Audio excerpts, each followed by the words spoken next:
Hello and welcome to the Metalheads Podcast. My name is George. And Buke. And this is Jay. And we are joined today by Jono and Rhys from Roundtable, all the way in Melbourne, Australia. How you doing today, guys? Yes, from the future. G'day. Yeah, it's Saturday here in Maryland, but it's around 7:30 in the evening. But over there in Australia, it's about 11:30 in the morning, if I'm getting that right. Yeah, and Jono assured us that nothing terrible happens in the next 5 hours, so we're okay. Yeah. So why don't you guys introduce yourselves and each of us just tell us who you are and what you do in the band? First, I'm Jono. I play guitars in the band. Rhys, I play bass and do the vocals. Well, the screaming. I would scantily call it vocals. Yeah, that's vocals. You didn't say singing. That's all right.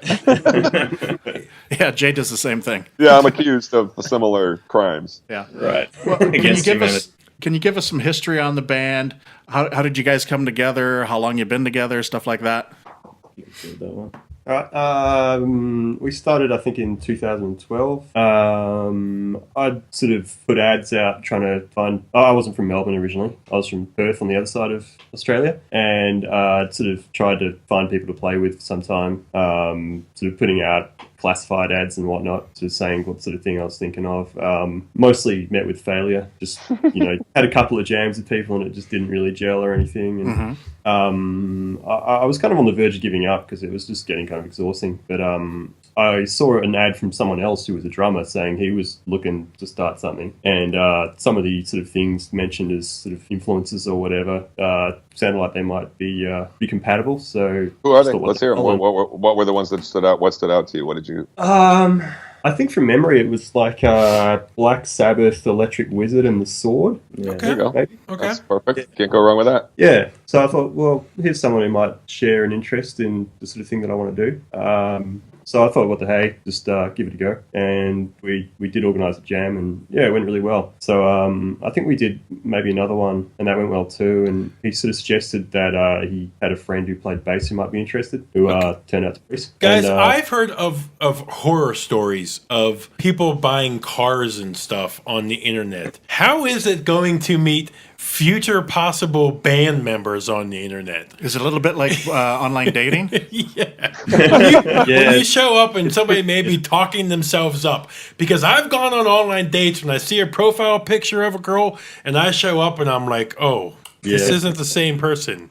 Like somebody who may have said, oh, yeah, I can riff and I can, keep this amazing time on drums, or I got killer vocals. And they show up and they're like, bing, dong, ding, bong, ding. You're like, what the hell is this? Yeah, we had one band on here that they found one of their guys on Craigslist. I don't know if you have Craigslist there or not. You ever heard of that? We do, but it's not popular. Yeah. And that's kind of the point. It was that, yeah, true. It's like you find prostitutes and things like that on Craigslist. You don't find band members there, but let's hear about you, Rhys, a little bit. I just got a text message one day from Josh. Josh is our drummer, and I'd been in a bunch of bands with him before of different genres, and he just said, there's this band. I've just had a jam with a guy, and come around and we'll have a go. And yeah, it was definitely interesting. Meeting Jono for the first time. He had an enormous prospector beard, down to his chest. Prospector's beard. Like a brand. I love that. Yeah. You're like, oh my God, who's this guy? Is he going to break out the jaw harp? Yeah. Definitely. I was like, this guy looks like he's indulged in hallucinogens at some point. So I can trust his taste in music. Yeah. Especially with the style of metal you guys play. Definitely if somebody's a little out there a little bit, maybe you give them the benefit of the doubt a little. Heavy riff influence, a little high on fire type of vibe, Yeah. Give them a little, because, if Matt Pike would have showed up, these guys were going to kick him to the curb right away. So your first album is called Dread Marches Under Bloodied Regalia. First of all, I got to tell you, that's probably one of my favorite album titles last year. Such a cool... I would have bought the album on the album title alone. Can you give us a little bit of information on what was your recording process like? Did you do it in a studio? Did you do a home studio? What was your process, and how long did it take? Well, the first, I guess, year and a half, like we've been together for 3 years. So the first year and a half to 2 years was all home studio stuff, like bringing along a little handheld recorder to our jam sessions and just piecing together bit by bit songs, that first started off at 45 minutes long each and just trying to condense them down into some kind of format. And then we went to the studio. And you want to tell them a bit about that? Yeah, so it took a while to sort of write all this stuff, I guess, but after a while we were like, we're going to have to do an album or something formal as a sort of creative statement to be taken seriously. So we just made ourselves a goal of recording an album. So we booked ourselves in with a professional studio over here called Goat Sound, run by Jason Fuller, who was previously, well, actually I think he still is, but they don't do much anymore. A band called Blood Duster. I don't know if they're popular in America.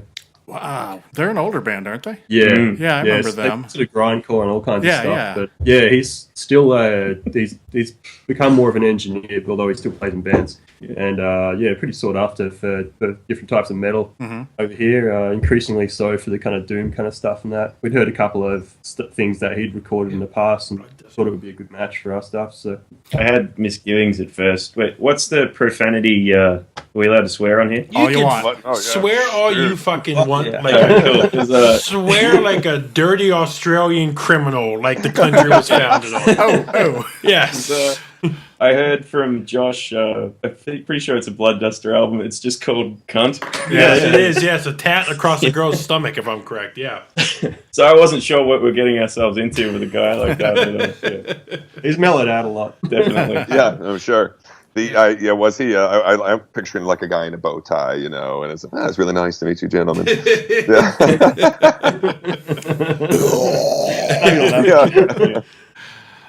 So who did the album cover artwork? That was my partner's mum. Wow. Okay. That's cool. I like that. That's really good. I love the album art. Yep. Yeah. Definitely goes along with the album, what it talks about. And keep it in the family too. That's awesome, man. I'm not joking. That's really cool that you're somebody that sounds like a little family affair over there, Yeah. Economically sound decision too, by the way. Well, I did pay her quite well for it, so. I take it back. Yeah. But I was happy to. Oh, okay. Of course. Well, she did a really good job. Where do you guys draw your lyrical inspiration from? See, George, you see, yes. And who? Yeah, did one of you write the lyrics, or is it was mostly Jono first up, and it was just kind of a what do you call it, like a collaboration. Yeah, this is good, this isn't so good kind of process from there. Because Jono from the outset had a really solid idea of what the kind of theme was going to be, what the songs were about. He kind of had to hold our hands at first and just get it all recorded and get a kind of concept down on page, essentially. Yeah. Because you can talk about it forever. That was the best audition ever. Yeah. Jono, what are the lyrics talking about? If you could, What's that? What are the lyrics, or do you feel pretty much? Is it metaphorical or is it? Yeah. Are you just telling stories, or what's telling stories, or is it like a deeper message to it? Telling a story, I guess. Yeah. It's a narrative concept album, so it's not really trying to be metaphorical. It's just telling. I didn't, for what it's worth, I didn't expect it was. So I hope that you're not disappointed in your own answer. We're pretty gut level. We're pretty gut level guys. So right on. It might be like allegorical on some level, but I like that it's kind of open to interpretation. I'm not really a big fan of trying hard to kind of push home some kind of agenda or whatever through art. Sure. I think it's you and J.R.R. Tolkien. Tolkien was J.R.R. Tolkien. That's a famous thing that he was way not into, because all the hippies were like, but yeah, it's like this and man, and Tolkien was like, it's just about hobbits, dude. Shut up. Yeah, exactly. It represents nothing. I get the impression, based on listening to the album, that the music takes precedence over the lyrics, given how much more of it there is. Yeah, I mean, Sleeps Jerusalem was, but the three of us love that album. And I love it too, by the way. That's a favorite See, of mine. now, guys, let me ask you, the three of you, I've listened to the album. I own it. I own all the Sleep stuff on vinyl. I don't appreciate it because I don't know how to listen to it. You just, I love it, dude. Do you just put it on, though, and are you like, man, that 27-minute mark really strikes out at me, you know? Or is it just kind of like all-encompassing? It's all-encompassing. Okay. Yeah, it's more like that, I think. I mean, you guys should speak for yourselves. But for me, it's just a statement, man. I mean, the whole thing is just like this one big mood, you know? And also, I'm a huge Pike fan, as you know. So, but I don't want to speak for you, gentlemen. I mean, maybe it's the stoner thing, dude. Maybe you either kind of get the stoner doom thing or you don't. I don't know. Yeah, That's true. Yeah. But I mean, yeah, there's lyrics, maybe 10 lines of lyrics in that whole hour and 5 minutes. So Not a lot. You know, it's always something that should kind of complement a song in this style of music, I think, rather than being out there in the front and like taking, especially because we're all kind of musicians first. I'm sorry, instrumentalists first. Yeah, so everyone's an instrumentalist first, not a vocalist first. Yeah, Right. that's right. Yeah, if that makes sense. It without does, saying totally, It totally does, does. yeah. That was the impression I got listening to it. So, Because if it's not anyone's strong suit, why worry about kind of putting it out there first? You know, just let the instrumental part speak for itself. well, it's not necessarily a matter of a strong suit. I mean, the vocals are great. They It's are. just if that's not your focus, I think is what maybe you meant to say. And it wasn't at first. We originally were just going to be instrumental, but Wow. it just kind of wedged its way in somewhere. And you guys no. thought? I know it's still early yet. Have you thought that maybe subsequent albums you may just be an instrumental release? Could be. Could be. Yeah. I'm open to it. Yeah. Yeah, So- maybe. So for each of you guys, what influenced you to start playing music in the first place? You know, what were the bands that you got into, you know, when you were younger? Were they metal bands? Were they rock bands? Do you have any dirty secrets, like, you know, maybe there's some Bryan Adams in there, or, you know, and second part to the question, if it's a long-winded question, I'm sorry, is what kind of things were you listening to when you wrote the album? Want to go first? Or? Yeah. I guess what got me into music originally was I always had a knack for it as a young kid, and so Mum got me piano lessons for a start. So pretty much from, I don't know, 10 or 11 onwards, I've been involved in music and playing instruments and whatnot. And then what put me onto bass and more heavier music was a girl that I had a crush on in high school, played bass and started, like, you know, dyeing her hair black and all that kind of stuff. So I was like, oh, there's a darker side to this thing. I got into it. Yeah. What was your first metal band? First metal band? Oh, jeez. I don't know. I mean, probably, it's such a wide genre, so it's probably Tool when I started taking it seriously. Sure. But, you know, like Dirty Secrets and stuff like that, like everyone in my hometown loved Nickelback back in the day. So it was, yeah, that's probably the dirtiest secret. Oh, and Creed as well. They were huge in the 90s. That was just like impossible to ignore. So it was just, Man. Wow, those are. We said Dirty Secrets, and you were like, "I'm just going straight for the fucking basement, bro." yeah. Let Yeah. me Creed. Oh wow, but yeah, I'm getting We've a hard all been time. there. Well, maybe not Buke, but we've been there. Yeah. Yeah. No. It's, I am pleased to say I avoided both of those bands, but that's also sort of telling about your age. I think you are probably in your late 20s or something, or yeah. both of you. Yeah, I think it's the Yeah. same age. Because it's Yeah, interesting to hear that Tool was an early heavy band for you. What record in particular was going on with Tool when you got into them? It would have been Anima at that stage. Yeah, did you see? That's my favorite. Did you see them when they came over there? They come Yeah, over there. just the most recent one, yeah. Yeah. Did you like it? Thought it was a good show. Yeah, it was a great show. They definitely. What amazed me was I was about 3 rows back in the mosh pit, and I didn't need earplugs or even feel like I was getting barraged by their sound. It was just a perfectly mixed. Yeah, they're just really professional, and Yeah, they got a good mix. They actually were here last night, I believe, and they're playing tonight too. They had two sold out shows in San Francisco. That's Yeah. impressive. yeah. I didn't go. I've seen them like 1,000 times. So, which it's just the thing about Australia too, right? I mean, you guys, it's an event, isn't it? Kind of. I mean, not everybody comes over there. Yeah, that's true. Well, it's like a 24-hour flight. So Yes, you know. yeah. And so every once in a while, I'll see. I do think maybe High and Fire's been there, haven't they? No, in a couple of weeks. Oh, this is They the are? first time. I mean, Okay. not a couple of weeks. They were in New Zealand, I think. They were in New Zealand for the earthquake. That's what it was, I think, is why I'm thinking. Yeah. But yeah. Oh, yeah. But that- They've been down our hemisphere. You got your tickets? Yeah, no, actually. I do. They're playing like in a bit over a month. Yeah. Week after our launch, actually. Yeah. I held out buying tickets because there was a possibility we may have got the Opening gig. support. Yeah. Oh, nice. We were hoping. Yeah, we're hoping. As in, just hope. Yeah. Yeah, right. Well, good luck with that. Yeah, good luck. No, we didn't get it. We didn't get it in. Oh, Oh, I you see. did. Okay. All right. Announced. Thanks for bringing it up, guys. Jeez. That's their loss. Yeah. Right? That's you're goddamn right. It's their loss. They're fucking lost. Totally. So, Yeah, Jono, what about you? What got you into music, and what bands did you like? Yeah. Probably like my first band that I really got into was Rage Against the Machine. Sure. Yeah. Yeah, I forgot that. Yeah, so I mean, nowadays I don't really have the same strong feelings about it, except a bit of nostalgia. But Sure. I see it for what it is. But yeah, Skating games. yeah. Yep. Tom Mello's guitar playing definitely, Yep. made me want to pick up the instrument, and I'll always be grateful for that. Was there any other guitar players that made you want to play? I'm struggling off the top of my head, so maybe not. But like I might have listened to a lot of bands and like wanted to play that kind of stuff. But it was like the one where I actually focused on the individual as opposed to just the band. Yeah, I was into like all kinds of. I was into heavy metal, heavy music, I guess, from the outset. So that's kind of what I wanted to play. But a lot of it was pretty dubious because Rage Against the Machine, like they weren't too bad, but they kind of opened the floodgates with the whole rap metal thing. And Yeah. I'm sorry to say that I, as a youngster, I did kind of, fall for that kind of thing. Sure. It's very, very gratifying to a sort of pubescent taste. Absolutely, man. Lots of shouting, good beats. Vague sense of anger. Fuck Thanks, you! I that's a won't big- do what yeah. you tell me. Yeah, I'm going to clean my room. exactly.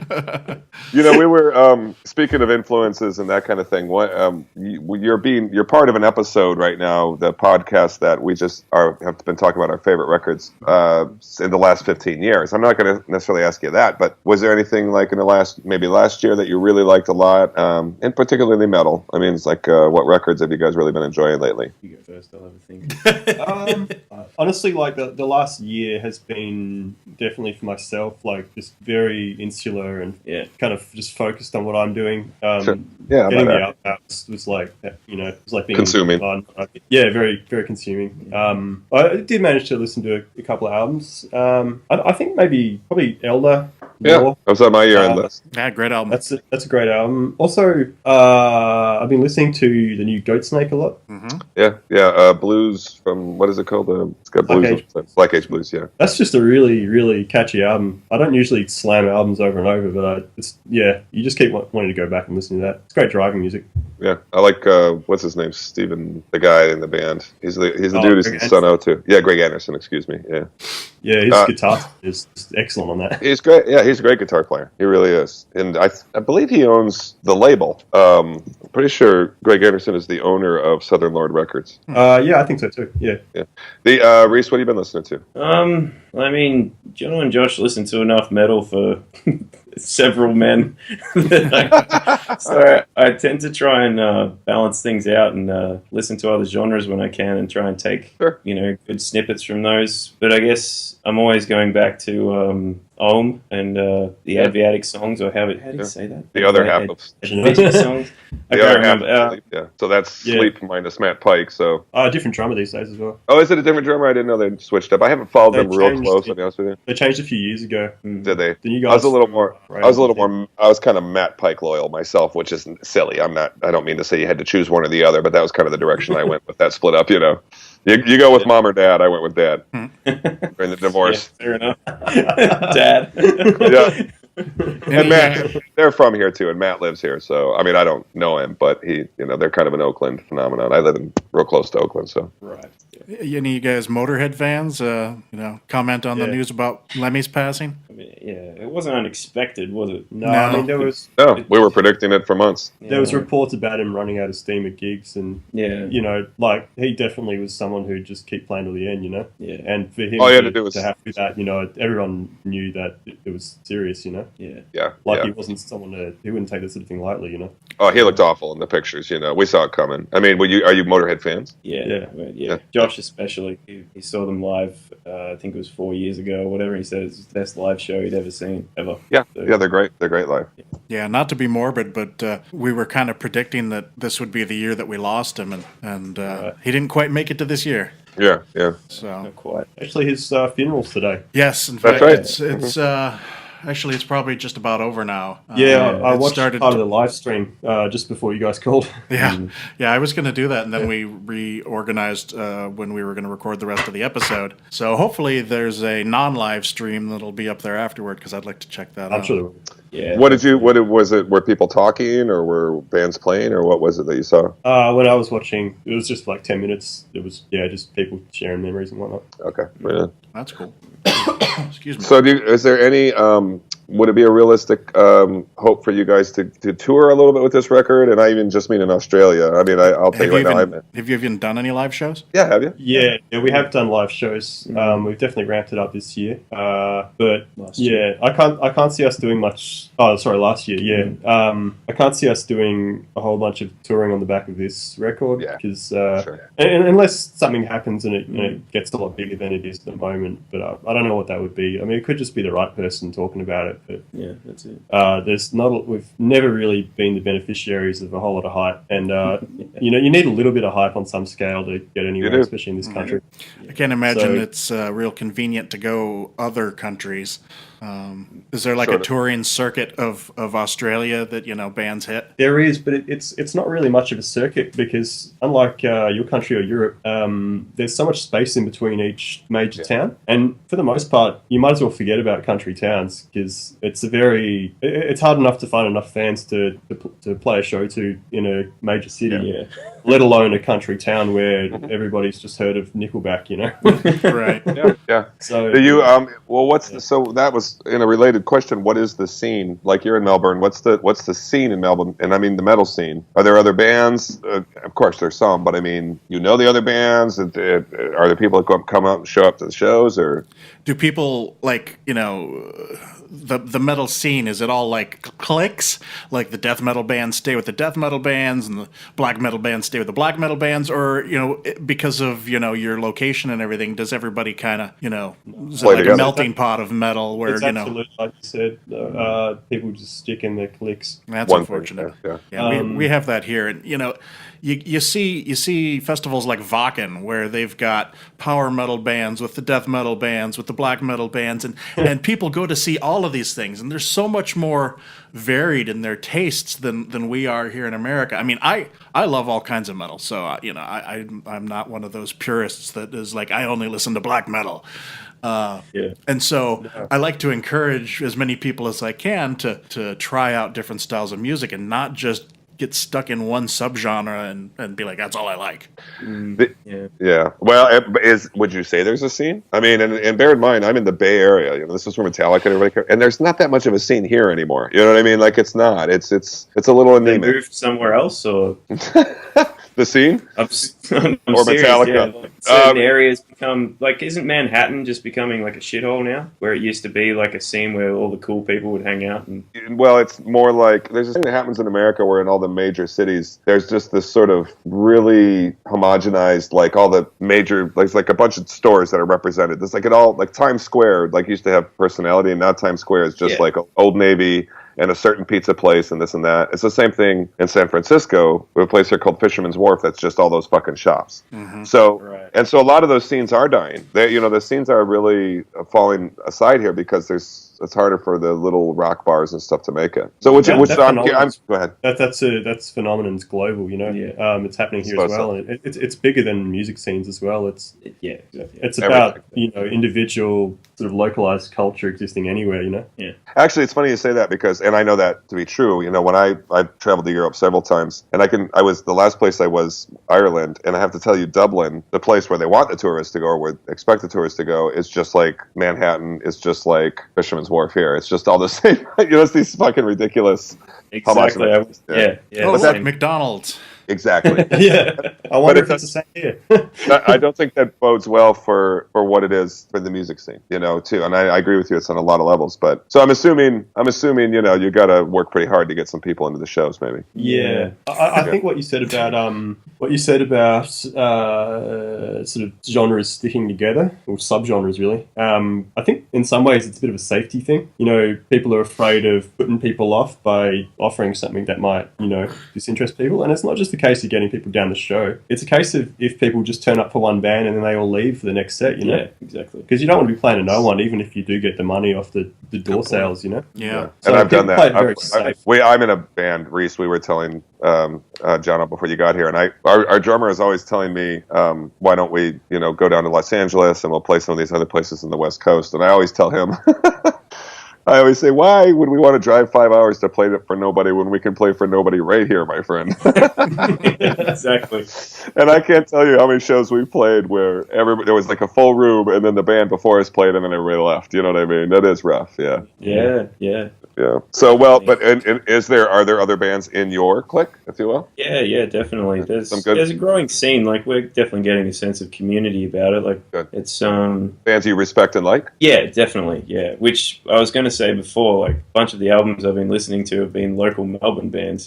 This year, Cool. last year. Sorry. Drop some names on us, man. We'll check out anything. So if there's like something we should be listening to, give us a hint. Like, who do you like? Holy Serpent. Okay, Holy Serpent. Look it up. They're Melbourne based, originally from New Zealand, but I think they formed in Melbourne. Didn't they? I think two of them are from New Zealand, yeah. All right, yeah. Yeah. They kind of play a more, I guess it's more psychedelic, like stoner rock more than the metal side of things, but they do draw a metal crowd. And there's a bit of a traditional doom kind of vibe on there, true, like pentagram and stuff like that. yeah. Cool. But they have a little presence online, so we can check them out. Yeah, definitely find them. I'm pretty sure. Also they did the East Coast. That's the main kind of touring spot for Australian bands doing the East Coast. Melbourne, Canberra, Sydney, Queensland, Brisbane or whatever. And Wilderness, they put out a really good album as well. Wilderness. Okay. Wilderness. It's spelt strange. Might have to look it up. It's like WILDEORNES. Okay. Well, and it's Melbourne. Like I'll just archaic spelling. You Yeah. should check that out. They're really good. Yeah, that's the band we played with in Ballarat. One of them brews beer, which is very good. Yeah, he's awesome. Yeah, Cool. Really good. Yeah, we'll look it up. Good guys. Yeah, it's kind of stoner metal meets sort of black metal kind of stuff, and Nice. influence. I reckon you guys would like it a lot. Yeah. It's like a homage to many great types. I'm looking it up right now. Cool. Yeah. Yeah, we'll check it out. So, have you guys been trying to get any label attention, or has anybody been sniffing around, or are you just kind of gonna do your own thing, and if it happens, it happens? Nobody's sniffing around from my knowledge. Well, they should be. I wouldn't play hardball with them if they were. Yeah, I've tried to approach a few labels, but no luck so far. Mm-hmm. Well, A lot of people don't take submissions these days. yeah. I've tried people who do or haven't stated a policy either way. Mostly just haven't received responses, which is actually more common than people not saying no thanks. Oh yeah, of course. Yeah. You never know. Something might happen in the future. Yeah. Yeah. Or the next up. I don't know. Yeah, the scene's weird, man. The Yeah. scene is weird out there. Yeah.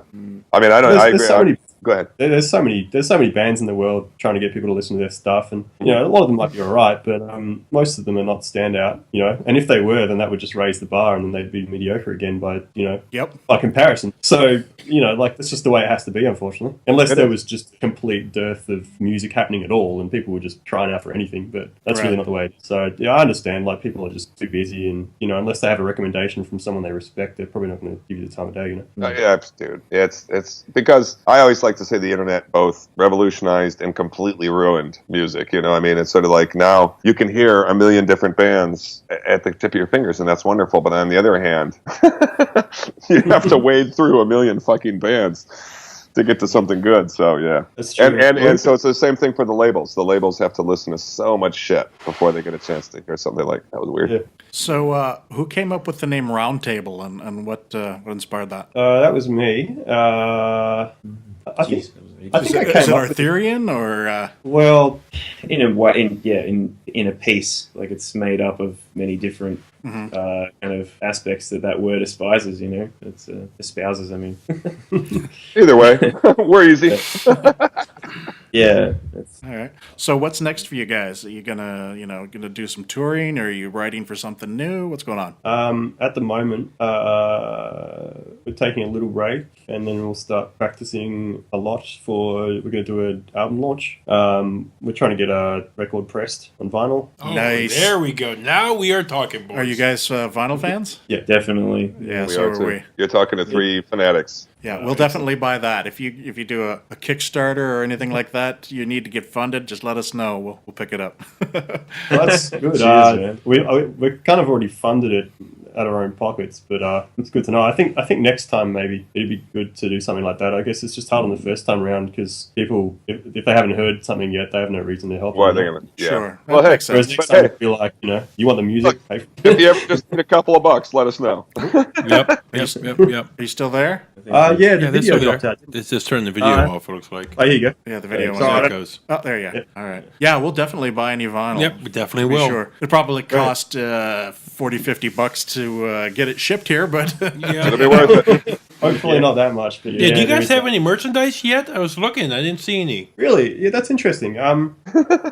That you should be able to. It's on our Bandcamp page. There's a header. If you click the merch button, it should take you to t-shirts. Maybe Yeah. I overlooked it, but yeah, I wanted to try and get some merch. I will look again. I don't know if it's working properly, so that'd be good to know. Yeah. I'll look again. You know, I have a question for you that's a little strange. Well, maybe it's not, but I'm a guitar player myself, and I have a Les Paul, and there's this Les Paul website I used to go to. It's like a forum site. It was kind of annoying in the end, but and I would see guys on there from Australia who were like that. It was like unreal to try to buy, like in particular Gibsons, but it sounded like a lot of like imported musical equipment was just like really super expensive. Is that something that is true to form across the board, or is it? Yeah, it's true. It is true. But I mean, these days, you'd probably it'd be even more expensive, maybe, or maybe they're trying to sort of cut down profits to increase sales. I don't know, but I mean, the cost because the exchange rate's so bad now that you'd be crazy to buy anything from the US because. I mean, that was the way that you'd get around it sometimes. You'd order stuff from the US directly instead of buying it from retailers, which maybe in some ways helped to kill the retail industry here. But, you know, I mean, it's the way it is, though. You know, if people are going to charge heaps for something when they don't really need to, then people are going to look elsewhere.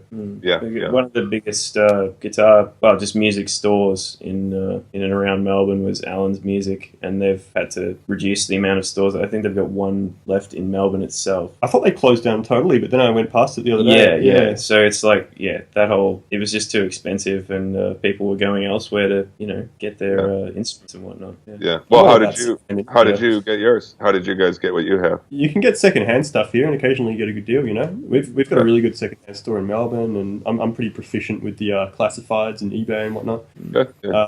I've ordered stuff from the US as well before, like preamps and stuff, Yeah. and amps too. But these days it's not very affordable. There's quite a bit of stuff floating around Australia that's alright. I would be going for the old Japanese guitars anyway over US stuff. Wow, okay. So, I mean, No offense. No, I'm taking no. Yeah, I mean that's yeah. Well, Those- why I mean- why is that? I've never heard that said before. oh really? I don't know. It's a bit of a secret, I guess, but it's becoming less of one. People like me talking about it. I don't even know of any Japanese Yeah, I don't know any. brands. Well, no, you know what it is, George, is that, and this may not be what you're talking about, so you'll have to chime in here. But like, for instance, the Gibson Epiphone line used to be made in Japan. Is that the kind of thing you're talking about? Like some of those, not necessarily Epiphone, but Japanese-made American brands? Yeah, there was a bit of that, but they also you also got brands starting out of the same factories that would just kind of rip off classic styles and that, and there were lawsuits about some of the stuff. Counterfeit Les Paul.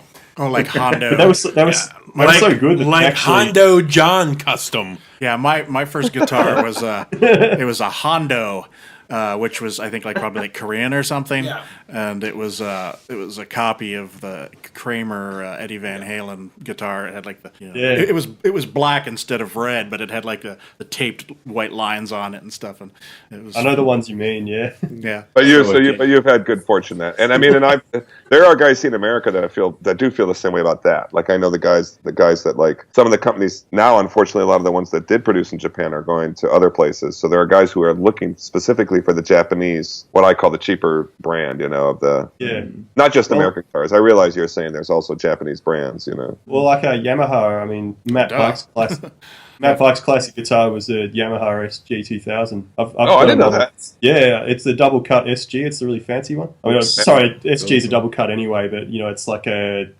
Rolls Royce of SGs. Like binding and everything. Yeah, I've got a Yamaha too. Carlos Santana developed those with Yamaha in the 70s. Is that right? Yeah, they're really good. They were expensive then as well. Yeah, but now they're popular because people are getting onto it. So. Well, and the guys in Mastodon, I think Bill Kelleher plays one, and like you said, Matt Pike plays one. I think that fucks that shit up bad because then it's like everybody wants one all of a sudden. Yeah, totally. Yeah, I managed to get 1,500 pretty cheap. Now they're already sort of almost 1.5 times the price I paid for it. So not cool. That was only a year or two ago, Yeah. In terms of acquiring instruments and whatnot, I'm kind of a diehard. I like going into the store where they're all brand new and just having a look and something about that feeling. Talking to the guy and saying how much can you give this to me if I pay cash and what stuff like that. Yeah. And then ultimately distracting the guy and running out with something. So, the old empty guitar case trick. That's right. Exactly. Yeah, no, I hear you. I'm a shopper myself. All right, well, if nobody has anything else, I say we get into a song. Yep. The first song we want to play today is Corpulent Warlord. Can you tell us anything about this one before we play it? It was the first real song that we put together cohesively. That main dominant riff was, definitely the centerpiece in which the rest of the song developed around. I think it sets the album off great, guys. I think you come right out barn burners. Just from then on, you know what you're in for too. Yep. It's I believe in the corporate world, Buke. In the corporate world, it's known as a mission statement. Very well put. Yes. All right. Well, here it is. Here's their mission statement. Corpulent Warlord.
All right, here we are at the end of the episode, and as promised, we've got a little bit more with Roundtable. Before we get into the last song, I wanted to ask you guys if you could give us some information. Where can people find your stuff, your music, or anything else? What can you pimp? You can find us at roundtableband.com. That just directs you to our Bandcamp at the moment. That's where you can buy a copy of our album digitally and soon in physical formats.